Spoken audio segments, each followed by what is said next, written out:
دا یو نظم دی غوریز انځور یعنی بیسټ پینټینګ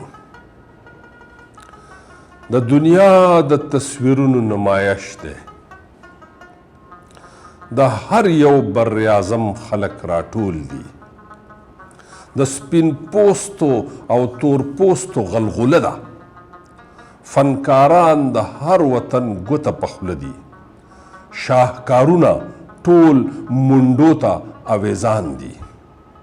چا د غرونو د لمنو او سیندونو چا د سپینو ګلورینو مستو جونو چا د دشتو کاڼو بوټو د ګلونو تصویرونه راجوړ کړي دي په وینو هغه فن چې د فنکار روح پکې ښکاري ټول حیران ګوته په خوله رنګونه ساري چې په دې کې یو تصویر ته مې نظر شو ډېره جقه ورته جوړه وه د خلکو ما هم وکتل په غټو غټو زیر زیر چې په دې پینټینګ کې څه خبره خاص ده یو ماشوم دی پروت په وینو کې لت پت دی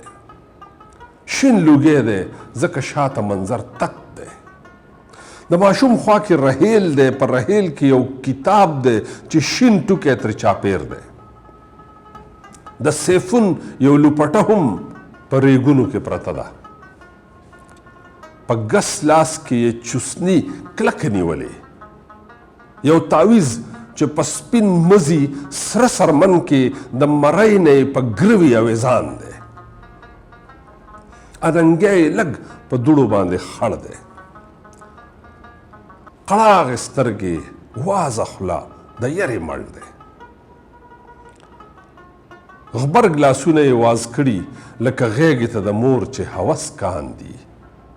د اوږو او ملا د لاندې د سیزنۍ یو څو لړونه د شګلوړې نه په ترس کې خټکۍ او پتون لاندې د ورڼي پیس کې ښکارېږي لږه وینه پکې چم ده سره ټنګرې ټنګرې پرته ده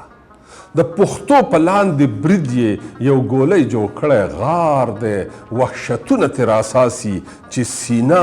او ډونګه بیل دي د افغانو د منځ لور ته یې د وینو کرښې تلې چې کچه وړه پچۍ یې په سرو وینو لمبېدلې ایله تته ښکارېدله چې تازه تازه سنت دی د کنجکو پیکړۍ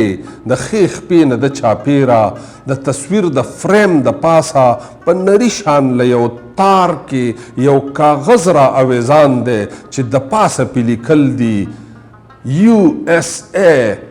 بیسټ پینټینګ آف دی سینچري امریکا د دې پیړۍ غوریز انځور